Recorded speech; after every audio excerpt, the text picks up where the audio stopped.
Hey everybody, so quarantine time means we get to work on dirt bikes, and the snow's melting outside here, spring's coming, it's still below freezing, but the garage is just warm enough for me to get in here and work a little more on this CR.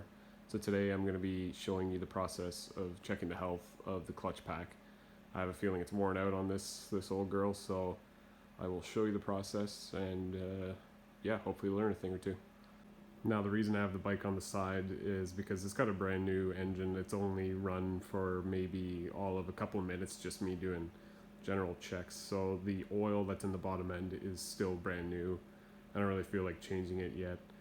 And yes, the clutch would have been easier to check while I had everything all apart, but I was racing to get it done before the end of last season and ended up, the snow came early, so they kind of kiboshed that. So I'm not going to drain the oil out of this thing. Usually you would to do this, but if you tip your bike on your side, normally you can save most of the oil in there. So that's why I have it on the side here and a oil catch pan underneath it. These are pretty much all the tools you need to do to the inspection portion of the job anyway. The special quote unquote tool, you can find these anywhere. You need a caliper to do your measurements. 8mm socket on a ratchet, and then the numbers here, which we'll get back to in a bit. Okay, coming over to the bike, this is the clutch cover right here. So this is what we're going to be taking off, and it's always easier to remove the rear brake pedal as well, just to get this thing out of the way. So I'll start by doing that.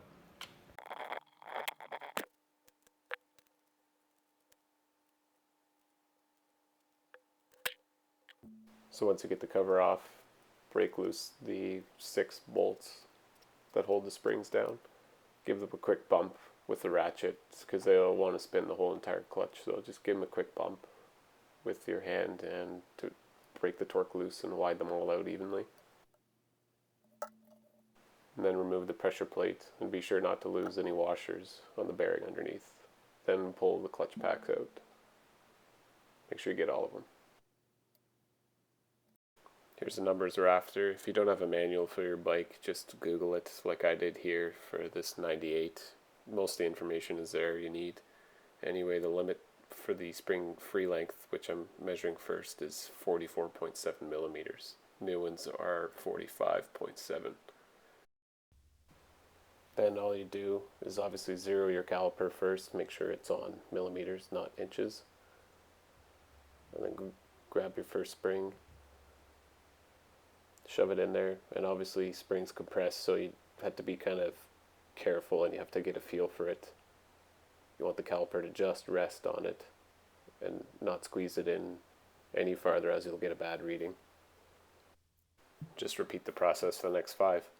I had a few that measured greater than what they're supposed to be new, but I attribute that to just manufacturing tolerances, and these are supposedly Tusk's heavy duty springs here, so if anything, it just makes the clutch pull a little stiffer, but won't affect operation. Next is the clutch plates themselves, the friction plates. You can pause this right here if you want for the measurements. They're up at the top there, the range we're after. Grab your first friction plate, and I like to put the caliper in between tangs at a very shallow angle so that the jaws have a lot of pad to measure against or bite in on. So measure it there, get a 296, and I always measure it 180 degrees at the opposite side of the disc just to see how worn unevenly it is. This one's not too bad. If we're talking 1/10 of a millimeter, that might be cause to remeasure or to investigate further, but most of these seemed fine. And you just keep going through the pack. We're not measuring the steelies, we're just inspecting them to see if they're burnt or anything or discolored. Maybe a bit of warpage too, but they seem to be fine. Go through the rest of the stack measuring them, and hopefully they all check out like these did as well. With the clutch pack out, you can inspect the outer clutch basket and the inner hub. Now, if your clutch is really grabby, like the bike keeps dragging along like it's in gear, even with the clutch pulled in, usually what could happen is on the outer basket here, on this side of these tangs, all of these tangs here, the plates make grooves in here, and if you run your finger up and down, you can feel kind of ridges. This one's not too bad. You can see little lips. This one's not too bad, but I've seen them in the past that are very, very, very deep, and they don't allow the plates to slide on them at all, and that's why your clutch grabs. Usually you can file them down a little bit, but once you do that a few times, like you're kind of hooped. You've taken too much material away, and you need to buy a new outer basket. And to change that, that's this big guy here. I believe this is a 27 millimeter nut. 27? Something like that. Anyway, you have to bend this lock tab out of the way, punch it out with a hammer and a screwdriver, and then you need to get one of these clutch holding tools right here. And all this does is it prevents the inner hub from rotating. So it locks into some grooves here. And if I just have to unwind it more, and it clamps, kind of like a vice grip, and it prevents the inner hub from rotating because this isn't connected to the engine. And this will rotate when you try and undo this nut. And the inner hub on this one, I noticed prior when I was rebuilding the engine, I don't think I did it, but the last guy didn't install the tool properly. And this is what happens if you don't set this tool in all the way when you go to clamp it. It should be all the way as far as you can bottomed, but it looks like somebody had it installed right about to there.